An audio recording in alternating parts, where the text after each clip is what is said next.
믿음을 수출하라.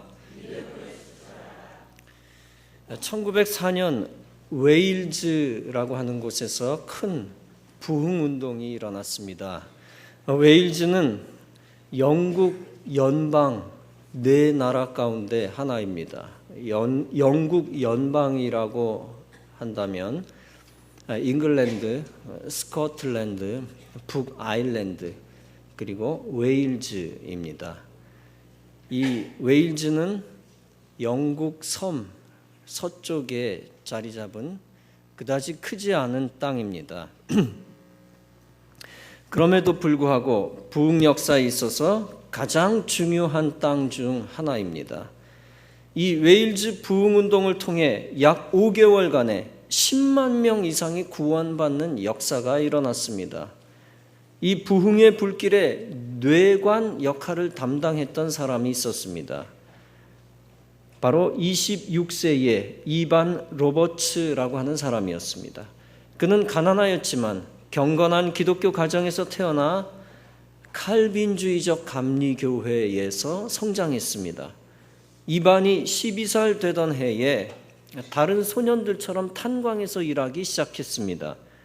13세가 되던 1891년부터 성령으로 충만케 해달라고 기도했습니다. 그리고 웨일즈의 부흥을 달라고 하나님께 기도했습니다. 그는 탄광의 갱도 안에서 일할 때에도 계속 기도와 찬양, 성경 암송으로 시간을 보냈습니다. 그리고 저녁이 되어 집에 돌아오면 여러 시간 동안 성경을 읽었습니다. 사실 그는 식사 시간보다도 기도하는 것을 더 좋아했습니다. 그리고 자주 한밤중에 일어나 부흥을 주십시오, 부흥을 허락해달라고 하나님께 간청하곤 했습니다. 1904년 10월 28일 목요일에 그는 어느 기도회에 참석했습니다. 그곳에서 아침 7시경에 주여 저를 굴복시켜 주옵소서라고 기도했습니다. 그때 성령께서 이반에게 내게 필요한 것이 바로 이것이다 라고 말씀을 하셨습니다. 즉시 이반은 화답하며 주여 그렇습니다, 저를 굴복시키소서라고 외쳤습니다. 아침 9시 예배 시간에 무릎을 꿇고 계속 부르짖을 때 성령께서 그에게 임하셨습니다. 그는 다음과 같이 이때의 일을 회상했습니다. 나는 어떤 살아있는 힘이 내 가슴 속으로 들어오는 것을 느꼈다. 이것은 자꾸만 더해 갔는데 거의 터질 지경에까지 이르게 되었다. 눈물과 땀이 하염없이 흘러내리고 가슴이 끓고 있었는데 피가 솟구쳐 나오는 듯 했다. 내가 굴복된 후 평강의 물결이 물밀듯 밀려왔으며 심판날에 멸망당할 영혼들에 대한 연민에 휩싸여 눈물을 흘렸다.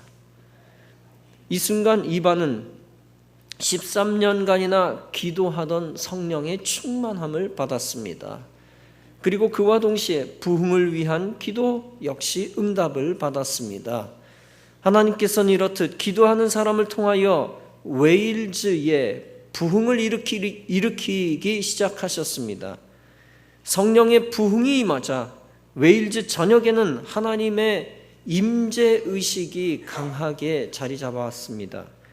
교회나 기도회의 장소뿐 아니라 거리나 기차 안에서, 가정이나 심지어 선술집 안에서도 성령의 역사가 있었습니다. 이러한 하나님의 임재의 구름이 여러 달 동안 웨일즈 전 지역에 드리워졌습니다. 그래서 오락의 자리, 술잔치 자리는 비었습니다. 그리고 많은 사람들이 술집에 들어가 주문했던 술에 손을 대지 못한 채 발걸음을 돌리곤 했습니다. 하나님의 임재의식이 어찌나 강했던지 술잔을 입에 가져갔던 팔이 마비될 정도였습니다. 풋볼팀들은 시합보다 주님의 은혜에 대해 간증하는 것을 더 중요시했습니다. 그리고 서점에 있는 성경책이 품절되었습니다. 탄광은 욕하는 것, 모독적인 언사를 쓰는 장소에서 하나님을 찬양하는 장소로 변했습니다. 가정마다 기쁨과 찬양으로 가득 찼으며 저주의 말을 일삼던 죄인들이 변화되고 그들은 성령의 기름 부음을 받아 공적인 모임에서 성경을 인용하고 간증했습니다. 이처럼 대부흥운동에는 그 부흥운동의 불길이 시작된 뇌관이 있었음을 우리는 알 수 있습니다. 그리고 그 뇌관은 전적으로 하나님께 희생하기를 결단했던 한 사람에게서 시작되었다는 것도 우리는 알 수 있습니다. 여러분 한 사람 한 사람도 주님께 헌신하기를 결심하면 하나님이 여러분을 부흥의 뇌관으로 사용해 주실 줄로 믿습니다. 본문에서 사도 바울은 말씀합니다. 헬라인에게나 야만인에게나 지혜 있는 자에게나 어리석은 자에게 다 내가 빚진 자라. 그러므로 나는 할 수 있는 대로 로마에 있는 너희에게도 복음 전하기를 원하노라. 사도 바울은 어떻게 해서든지 복음을 누구에든지 전파하기를 원했습니다. 다시 말하면 생명의 복음을 어느 나라든지 가리지 않고 수출하기를 원했습니다. 원래 무역에서 물건을 수출하면 누가 유익을 봅니까? 그 물건을 받는 나라에서는 물건의 혜택을 받게 됩니다. 그리고 수출한 나라에는 돈이 들어옵니다. 혹은 다른 재화가 들어옵니다. 한편 복음을 수출하면 어떻게 됩니까?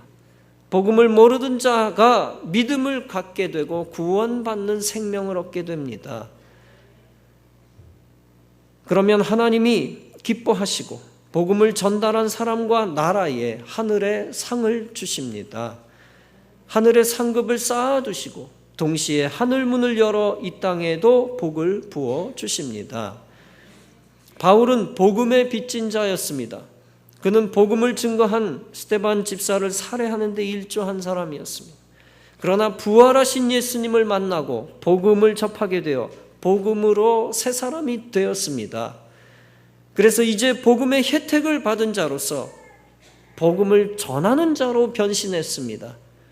사실 그는 복음의 빚을 모든 사람에게서 진 것이 아니었습니다. 그럼에도 불구하고 그는 만나는 모든 사람들로부터 빚을 졌다라는 의식을 가졌습니다. 원래 그는 예수 그리스도로부터 구원 생명의 빚을 진 자였습니다. 그러나 그는 그 생명의 빚을 모든 사람에게 대신 갚으려 했습니다. 모든 사람들에게 복음을 전해서 주님이 주신 은혜의 빚을 갚으려 했습니다. 그는 엄청난 은혜의 빚을 자기가 알지 못하는 모든 사람을 향해 갚으려 했습니다.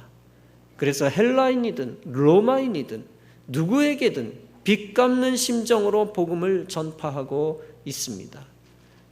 다시 말하면 어떤 나라, 어떤 민족이든 누구에게든 빚 갚는 심정으로 복음을 수출하고 있습니다.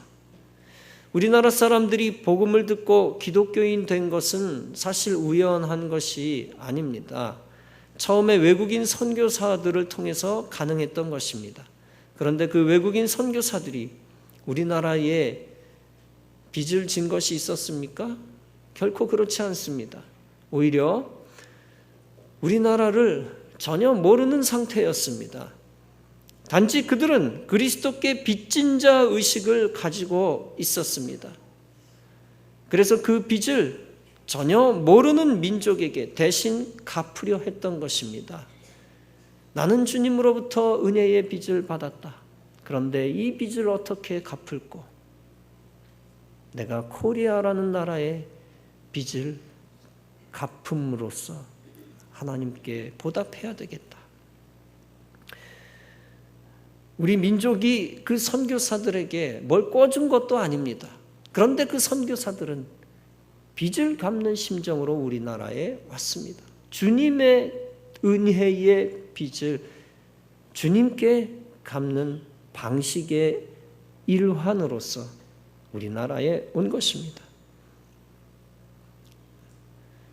모르는 민족 가운데, 알지 못하는 민족 가운데 한국 민족을 택해서 이 땅에 목숨 버리기 위해 온 것입니다. 그러므로 우리는 외국 선교사들의 목숨의 빚을 진 그러한 민족입니다. 그래서 이제는 우리 민족이 복음의 빚을 갚으며 살아야 하는 그런 의무를 가지게 된 것입니다. 한국의 최초의 외국인 선교사는 로버트 토마스 목사님입니다.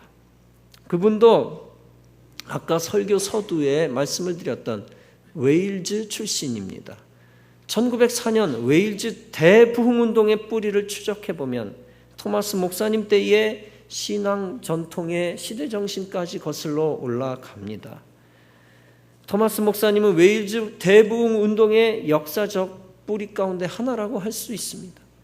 토마스 목사님은 중국어 등 여러 나라 언어에 능통한 인재였습니다. 처음에 중국에 파송된 선교사였습니다. 1863년 24살의 나이로 런던 선교회에 파송을 받았습니다. 그러나 그의 부인이 곧 죽게 되는 심한 아픔을 겪게 됩니다. 그런 그가 조선의 사정에 대해서 정보를 듣게 됩니다. 조선에서 흥선대원군의 박해를 피해 중국으로 도망쳐 나온 청년들을 통해서 이야기를 듣습니다. 토마스 목사님은 그 이야기를 듣고 가슴이 벅차올랐습니다. 그리고 그는 조선으로 건너가 복음을 전하고 싶다라는 생각을 하게 되었습니다. 토마스 목사님은 청년들의 도움을 받아 조선에 건너갔습니다. 우선 백령도 등 옹진군 여러 섬에서 복음을 전파했습니다. 그러다가 조각배가 폭풍우 때문에 산산조각이 났습니다. 백사장에서 목숨을 구한 후 관헌들의 눈을 피해 황해도 일대를 누비고 다녔습니다. 그러나 신앙서적, 종교서적을 다 잃어버린 후라 다시 중국 산동성으로 갔습니다. 중국에 갈 때도 조난을 또 당했지만 다시 목숨을 건졌습니다. 그곳에서 미국 상선 제너럴 셔먼호를 만납니다. 선원들이 토마스 목사님에게 통역을 요청했습니다. 탁월한 통역가였기 때문에 선교사에게 도움을 구한 것이죠. 토마스 선교사는 처음에 그 배를 타기를 거절했습니다. 상선이긴 하지만 포문들이 있었고 무장을 하고 있었기 때문입니다. 나는 이러한 무력을 가진 상선에 동승할 수가 없어. 그러나 리델이라고 하는 신부가 이 배는 전함이 아니라 상선이다 라고 설득을 했습니다. 그래서 그 배에 일단 타서 한국으로 다시 가게 되었습니다. 마침내 셔먼호가 대동강 어귀에 도달했습니다. 그런데 선장은 토마스 선교사의 의사와는 전혀 반대대로 조선을 막 공격하기 시작했습니다. 결국 조선 관군이 화가 나서 셔먼호를 공격하고 암초에 걸린 셔먼호에 불을 질러버렸습니다. 이때 모든 선원들이 전멸했습니다. 토마스는 성경책을 직접 들고 배에서 탈출했습니다. 그러다 강변에서 관군에 의해 살해당했습니다. 그때 토마스 선교사의 나이가 27살이었습니다. 토마스를 죽였던 사람이 바로 박춘권이라고 하는 사람이었습니다. 그는 훗날 자신의 잘못으로 선교사를 죽인 것을 후회했습니다. 나중에 예수를 믿고 널다리골 교회의 지도자가 되었습니다. 이 널다리골 교회가 나중에 그 유명한 장대현 교회가 되었습니다. 당시 토마스가 순교할 때 강변에 산책하던 아이가 있었습니다. 그 아이는 최치량이라고 하는 11살짜리 아이였습니다.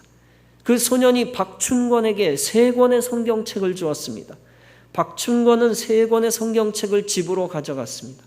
그 성경책 중 한 권을 20살 처녀 이신행이라고 하는 사람이 얻었습니다. 그녀는 예수를 믿고 평양에서 크리스찬이 되었습니다. 그런데 그의 아들 이덕환이 있었습니다. 그는 훗날 장대현 교회의 장로가 되었습니다. 여러분이 잘 아신 대로 이 장대현 교회가 바로 1907년 한국 대부흥운동의 시작이 되었던 것입니다. 이 한국 대부흥운동을 통해 하나님이 축복하셔서 오늘날 우리나라가 세계 최대의 개신교 기독교 국가가 된 것입니다. 그러므로 오늘날 우리나라가 영적인 축복을 받은 이유가 무엇입니까? 그것은 토마스 목사님과 같은 분들의 숭고한 피 흘리는 희생 때문이었습니다.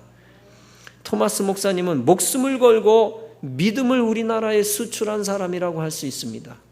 즉 영적 축복의 씨앗을 한국 땅에 뿌리고 돌아가신 분입니다.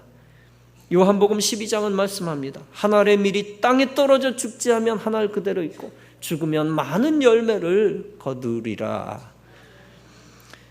여러분, 이처럼 생명을 주는 구원 믿음을 수출하는 데는 값비싼 희생의 대가가 있어야 하는 것입니다. 즉 우리 교회를 비롯해 한국에 있는 모든 교회들이 희생을 각오해야 합니다. 믿음을 수출하는 것은 거저되는 것이 아닙니다. 하나님의 용병들이 나타나야 되는 것이고 하나님의 용사로 키워져야 되는 것이고 세계 선교를 위한 보급 부대가 나타나야 하는 것입니다. 그리고 무엇보다도 기도의 지원 부대가 탄탄해야 하는 것입니다. 영적 권세, 악한 사단의 권세를 먼저 공습하여 결박하기 위해서는 기도 부대가 탄탄해야 하는 것입니다. 그런 용사들과 영적 부대가 나타나면 하나님이 함께 하십니다. 그래서 그런 용사들이 있는 교회, 영적 부대가 있는 교회들을 더욱 부흥케 하실 것입니다. 우리 교회가 더욱 그런 교회가 되어 하나님께 크게 쓰임받기를 간절히 바랍니다. 이제는 복음의 빚을 웨일즈에도 갚아야 되고 영국에도 갚아야 됩니다. 그러나 가깝게는 더욱 사명을 감당하기 시작하는 나라들을 도와야 합니다. 세계 선교의 주도권은 이스라엘에서 유럽으로, 유럽에서 아메리카로, 아메리카에서 아시아로 넘어왔습니다. 선교학자들은 다음과 같이 말하고 있습니다. 이제 선진국의 지성신앙이 문을 닫고 있고 제3세계의 감성신앙이 부흥의 원동력이다. 전혀 틀린 말이 아닙니다. 100% 맞는 말입니다. 이제 가난한 나라들에서 부흥의 불길이 타오르고 있습니다. 성령께서 교회들이 세워지고 있는 가난한 나라들을 축복하기 시작하셨습니다. 우리나라와 한국 교회와 또 우리 교회는 그런 나라의 믿음을 더욱 많이 수출해야 합니다. 그것이 성령님의 마음을 헤아려 성령님 뜻대로 움직이는 모습입니다.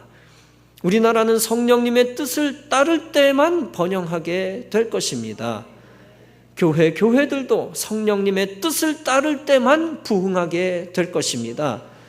인간이 제 아무리 재주를 부려도 부흥을 시킬 수가 없습니다. 오직 하나님의 뜻에 따라 믿음을 수출하는 나라와 교회들의 주님이 번영과 부흥을 허락해 주실 것입니다.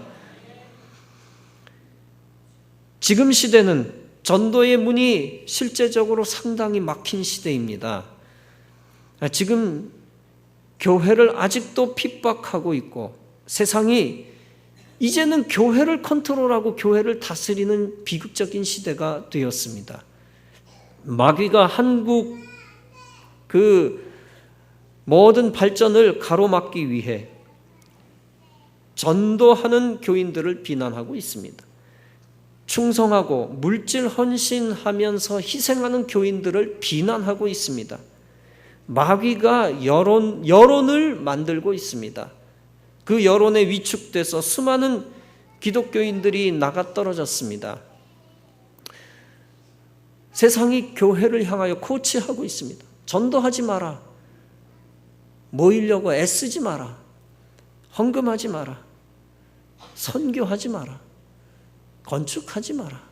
계속 조언하고 있고 코치하고 있고 컨트롤하고 있습니다. 아껴서 그런 얘기하는 게 아닙니다. 교회가 좀 없어졌으면 좋겠다는 생각에서 그렇게 코치하고 있는 겁니다. 그럴수록 남아있는 교회들과 성도들이 더욱 성령 안에서 뜨거워져야 할 것입니다. 세상이 회방해도 더욱 모이기에 힘쓰고 더욱 믿음을 수출하기에 힘써야 할 것입니다. 사람 두려워하지 말고 여론 의식하지 말고 더욱 전도하기에 힘써야 합니다. 그리고 마귀가 장난을 쳐도 더욱 성령 안에서 찬송하고 기도하기에 힘써야 합니다. 그러면 성령께서 그런 개인과 가정과 교회를 형통하고 부흥케 하고 번창케 해주실 것입니다. 여러분, 평양 대부흥운동이 일어났던 장대현 교회는 한국의 예루살렘입니다.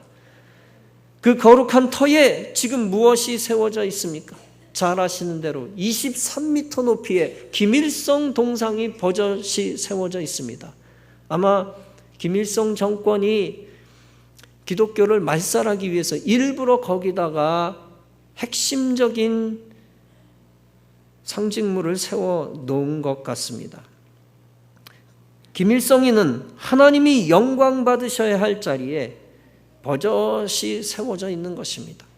그래서 북한이 저주를 받아 300만 명이 굶어 죽고 세계에서 가장 가난한 나라가 되었습니다. 북한이 세계에서 가장 가난한 나라가 된 것이 우연입니까? 결코 그렇지 않습니다.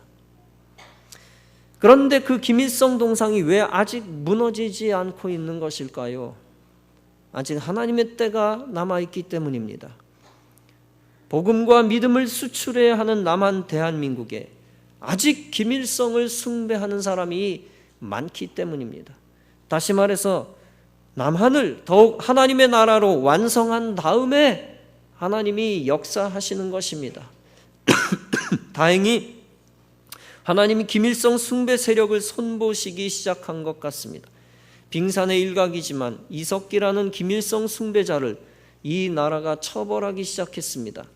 이제 앞으로 계속 친북 좌파가 줄줄이 색출돼 국력이 다시 회복되고 강해질 것입니다. 그리고 하나님이 김일성 동상을 돌 위에 돌 남지 않도록 무너뜨리실 것입니다. 철옹성 같은 레닌 동상이 러시아에서 무너졌습니다. 그리고 작년에 몽골에서 거대한 레닌 동상의 허리를 민중들이 부러뜨려 그 얼굴을 땅바닥에 쳐박았습니다. 이제는 북한의 김일성 동상이 가루처럼 부서져 북한의 영적 축복이 시작되는 순간이 있게 될 것입니다. 그곳에 다시 거룩한 교회가 세워져 하나님이 크게 영광을 받으실 것입니다.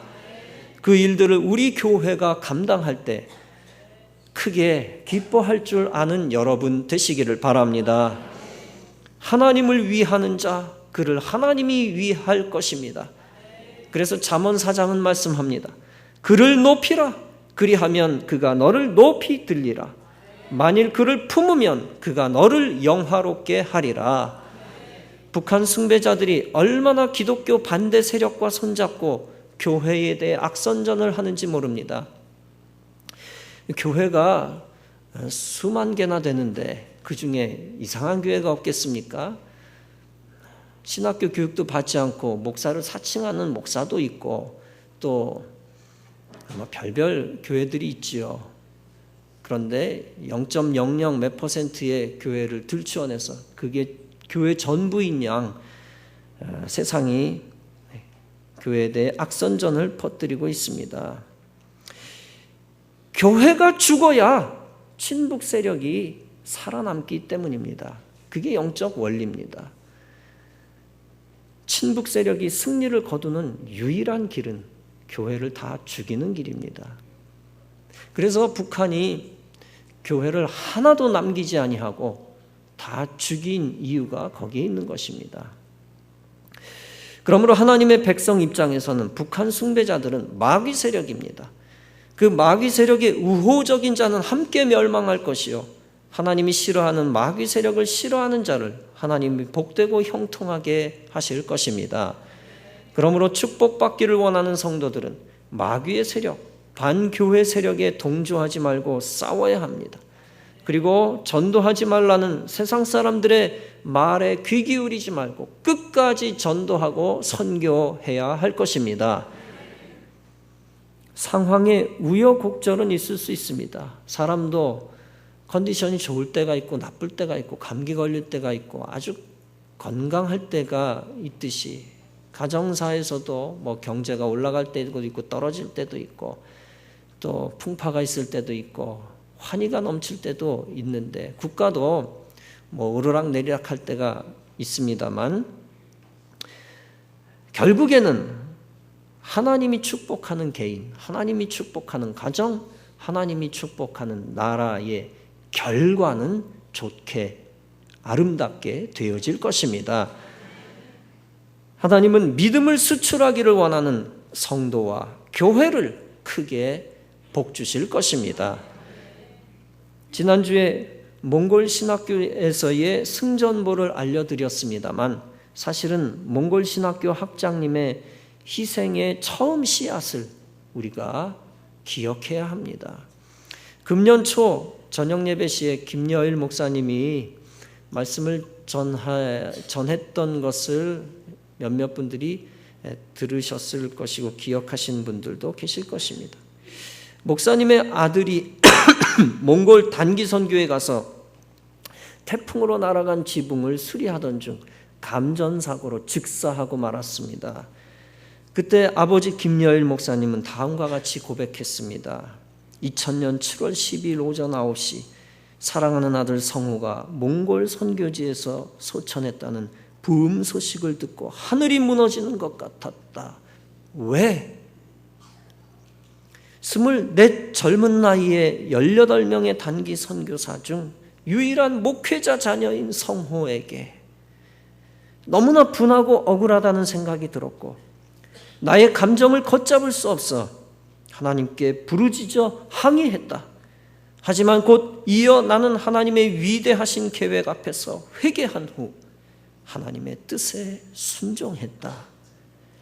아들의 순직 직후 선교팀과 아버지 목사님은 확신을 얻었습니다. 아들이 몽골 선교를 위해 라마 불교의 본거지 사탄의 권세를 이기기 위해 순직의 제물로 쓰셨다는 것입니다. 이후 목사님은 말할 수 없는 슬픔과 상실감을 선교를 통해 놀랍게 승화시켰습니다. 목사님이 심호하셨던 송천교회는 선교센터를 건립하고 공채를 통해 선교사를 파송했습니다. 그리고 5교회를 몽골에 세웠습니다. 그리고 목사님의 확신대로 놀라운 역사가 일어났습니다. 복음화율 1%에 불과했지만 아들의 순직 이후 신자가 급증하여 6년이 지났을 때 483개 교회가 세워졌습니다. 그리고 전 국민의 1.7%인 4만 3천 명의 성도로 성장하여 중앙아시아의 선교 교두보로 자리 잡기 시작했습니다. 순직을 기념하여 만든 교회는 앉을 자리가 없을 정도로 부흥했습니다. 그리고 2년 후 아버지 김여일 목사님 내외부는 아들의 뼈를 묻은 몽골의 선교사로 가서 지금 신학교를 성장시키는 데 헌신하였던 것입니다. 그리고 그 신학교의 희생의 뿌리 위에 우리 예광교회도 믿음을 수출하는 데 동참하고 있는 것입니다. 사랑하는 성도 여러분, 하나님의 원대한 뜻은 믿음을 수출하여 하나님의 의를 이루는 것입니다. 믿음을 사람들에게 주어 구원의 옷을 입혀주는 것입니다. 그리고 믿음을 나라들에게 주어 그 나라를 번성케 하고 하나님의 나라를 확장하고 세우는 것입니다. 그래서 사도 바울은 말씀했습니다. 이 복음은 모든 믿는 자에게 구원을 주시는 하나님의 능력이 됨이라. 복음에는 하나님의 의가 나타나서 믿음으로 믿음에 이르게 되나니 오직 의인은 믿음으로 말미암아 살리라. 그렇습니다. 사랑하는 성도 여러분, 오직 하나님은 복음으로 의의 믿음을 사람에게 부어주어 영원히 의로운 사람을 만드시는 것입니다. 그리고 오직 하나님은 복음으로 의의 믿음을 땅에 부어주어 의로운 나라를 만드시는 것입니다. 그래서 믿음으로 의로워진 자를 통해서 하나님이 기뻐하시고 믿음으로 의로워진 나라들을 통해서 하나님이 영광을 받으시는 것입니다. 이와 같은 믿음을 가지고 바울처럼 할 수 있는 대로 이웃에 그리고 이방에 복음을 전하기를 원하는 참된 그리스도인이 되어야 할 줄로 믿습니다.